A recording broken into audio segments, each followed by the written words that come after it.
Hello my dear student, इस video में हम क्लास 10th में चैप्टर फर्स्ट प्रश्नावली 1.1 के प्रश्न क्रमांक 1 और प्रश्न क्रमांक 2 को सॉल्व करने वाले हैं। तो चलिए शुरुआत करते हैं फर्स्ट क्वेश्चन से। निम्नलिखित संख्याओं को अभाज्य गुणनखंडों के गुणनफल के रूप में व्यक्त कीजिए। फर्स्ट क्वेश्चन हमारे सामने दिया हुआ है 140। तो हमको करना क्या है, इन सभी संख्याओं के अभाज्य गुणनखंड निकालने हैं और उनको गुणनफल के रूप में लिखना है और आपको कुछ भी नहीं करना। जैसे कि हमारा फर्स्ट क्वेश्चन दिया हुआ है भाई 140, इसके आप अभाज्य गुणनखंड निकालेंगे, 2 से भाग देंगे 7 बार जाएगा 0 आएगा, फिर 2 से भाग देंगे 3 बार जाएगा, ये 10 हो जाएगा 5। अब ये 2 से नहीं जाएगा, 3 से भी नहीं जाएगा, ये जाएगा 5 से, 5 का 7 बार इसमें भाग जाएगा, फिर 5 से नहीं जाएगा, अब ये डायरेक्ट 7 से जाएगा 7 बार। तो 144 के जो अभाज्य गुणनखंड हैं वो क्या क्या आ गए हमारे सामने, 2 गुणा 2 गुणा 5 गुणा 7। इसको आप इस तरीके से यहाँ पे लिख देंगे 2 इंटू 2 इंटू 5 इंटू 7। आप चाहें तो इसको और भी लिख सकते हैं आगे, दो बार आ गया है तो 2 की घात हम 2 भी लिख सकते हैं, इंटू 5 इंटू 7। ये आपके फर्स्ट वाले सवाल का आंसर हो जाएगा। क्लियर? इसी प्रकार से आप अन्य जो भी अगले क्वेश्चन है उन सभी को सॉल्व कर सकते हैं। हालांकि मैं आपको एक एक क्वेश्चन यहाँ पे करवाने वाला हूँ। नेक्स्ट क्वेश्चन देखिएगा, हमारे पास दिया है 156, इसके गुणनखंड आपको निकालने हैं। देखिए भाई 2 से डिवाइड करेंगे 7 बार जाएगा, बचेगा 1, 16 हो जाएगा, 2 अट्ठे 16 हो जाएगा। फिर 2 से डिवाइड करेंगे, कितनी बार जाएगा भाई, 3 बार जाएगा, और यहाँ हो जाएगा 18, तो ये 9 बार जाएगा। अब जाएगा ये 3 से 1 बार, फिर 3 बार। अब 13 तो अभाज्य संख्या है तो 13 से ही कटेगी।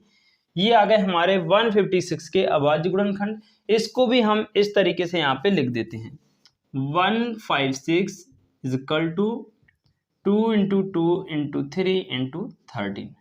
आप चाहें तो और भी इसको लिख सकते हैं आगे, 2 की पावर 2 इंटू 3 इंटू 13। ये आपके सेकंड क्वेश्चन का आंसर हो जाएगा। क्लियर हुआ? सेम थर्ड वाला देखिए, 38 25 आपको दिया हुआ है। थर्ड 38 25 डिवाइड कीजिए। देखो लास्ट में 5 है, यानी कि विषम संख्या है, 2 से तो डिवाइड होने नहीं है। एक बार हम ट्राई करते हैं 3 से हो जाता है या फिर नहीं। तो 3 एकम 3 हो जाएगा, यहाँ से 3 दूनी 6 बचेगा 2 22, 3 से हो जाएगा भाई, 3 से हो जाएगा। देखना बेटा, 3 एकम 3, 8 में देंगे 3 दूनी 6, 2 बचेगा, यहाँ 22 हो जाएगा, 30 आते 21 बचेगा 1, 15 हो जाएगा, और 3 5 15। फिर 3 से डिवाइड करोगे, 3 का 4 बार जाएगा, फिर 3 का 2 बार, 1 बचेगा 15, और 3 का 5 बार। अब फिर देखो 3 से जा रहा है क्या, नहीं 3 से अब नहीं जाएगा, अब 5 से जाएगा। तो 5 अट्ठे 40 बचेगा 2 25, 5 5 25। फिर 5 से ट्राई करेंगे तो 5 एकम 5, 3 35 हो जाएगा, और 5 7 35। फिर ये 17 अभाज्य संख्या है तो 17 से ही डिवाइड होगी। इस प्रकार से हमारे 38 25 के सारे अभाज्य गुणनखंड निकल आते हैं। आप इनको कैसे लिखेंगे, आपको लिखना है 38 25 बराबर में 3 इंटू 3 इंटू में 5 इंटू में 5 इंटू में 7। आप चाहें तो इसको इस तरीके से भी लिख सकते हैं, 3 की पावर 2 इंटू 5 की पावर 2 इंटू में 17। ये आपका आंसर हो जाएगा। क्लियर? उम्मीद करता हूं आपको ये क्वेश्चन बढ़िया तरीके से समझ आ रहे होंगे। 2 क्वेश्चन और हमारे पास बचे हुए हैं, इनको भी हम सॉल्व करते हैं। आप चाहें तो इसका स्क्रीनशॉट भी ले सकते हैं। ठीक है, चलिए अब हम देखते हैं इसके अगले वाले 2 क्वेश्चन। तो फोर्थ क्वेश्चन हमारे सामने है 5005, ये फिफ्थ क्वेश्चन है 7429। इनके भी हमको अभाज्य गुणनखंड निकालना है। बहुत आसान तरीके से हम निकाल सकते हैं। देखिए भाई डिवाइड कीजिए। अब चूंकि यहाँ पे 5 है, विषम संख्या है, एक बार 3 से ट्राई करेंगे, नहीं जाएगा तो फिर 5 से ट्राई करेंगे।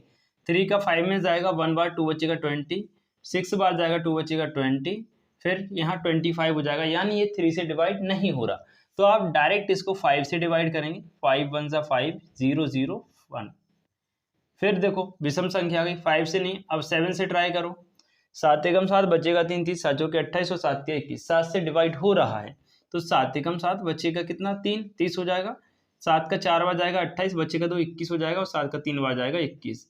अब जाएगा बेटा ये 11 से, अब 7 से भी नहीं जाएगा, 11 से डिवाइड करेंगे तो देखिए 11 एकम 11 बचेगा 3 33 हो जाएगा, 11 3 33। अब 13 आ गया तो 13 से ही डिवाइड होता है, 13 एकम 13। ये हमारे 5005 के जितने भी अभाज्य गुणनखंड थे वो हमने यहाँ पे निकाल लिए। आप इसको ऐसे लिखेंगे 5005 is equal to 5 into 7 into 11 into 13। ठीक है, अब यहाँ पे कोई भी संख्या 2 बार नहीं आई है, नहीं तो हम उसको पावर के रूप में भी लिख सकते थे, तो इसका आंसर सेम आपका यही हो जाएगा। क्लियर। सेम ये वाला क्वेश्चन देखिए, इसके डिवाइड कीजिए। अब ये एक बड़ी संख्या है, इसमें आप ट्राई करना, 3 से भी नहीं जाएगा, 5 से तो जाना ही नहीं है क्योंकि लास्ट डिजिट 9 है, 7 से भी नहीं जाएगा, 13 से भी नहीं जाएगा, 11 से भी नहीं जाएगा, इसमें डायरेक्टली भाग जाएगा आपका 17 का। ठीक है, 17 से आप भाग देंगे तो ये 4 बार जाएगा, 17 चौके 68, बचेगा कितना 6, ये हो जाएगा 62। ठीक है, फिर जाएगा ये 3 बार, अब ये बचेगा आपका 17 या 51 है ना, 9 और 2 11, 119, फिर बचेगा ये 17 7 119। अब इसके बाद जाएगा ये केवल और केवल 19 से। ठीक है, ध्यान रखिएगा 19 से डिवाइड होगा, 19 दूनी 38, बचेगा कितना 5 57, 19 तिया 57। अब 23 आ गया, 23 तो स्वयं एक अभाज्य संख्या है जो कि 23 से ही डिवाइड होती है और किसी संख्या से डिवाइड नहीं होती, तो 23 से कम 23 हो जाएगा। क्लियर हुआ। इस प्रकार से 7429 के फैक्टर क्या क्या आ गए, 17 19 और 23। क्लियर। अब यहाँ पे आप इसके आंसर लिख देंगे, 7429 इज इक्वल टू 17 19 और 23, ये आपका आंसर हो जाएगा। क्लियर।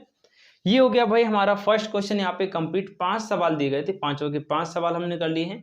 अब हम इसके सेकंड क्वेश्चन की तरफ बढ़ते हैं, उससे पहले मैं आपको एक फॉर्मूला बता रहा हूँ, आपको याद रखना बेटा। ठीक है, देखो दो संख्याओं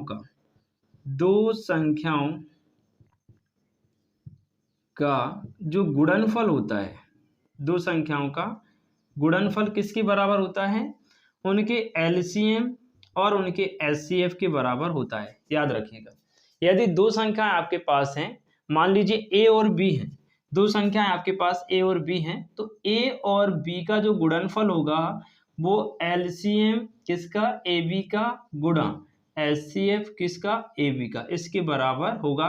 ये फॉर्मूला आपको याद रखना है, नेक्स्ट क्वेश्चन में इसकी जरूरत पड़ सकती है। ठीक है भाई, तो दो संख्याओं का गुणनफल उनके एलसीएम और एचसीएफ के गुणनफल के बराबर होता है। क्लियर।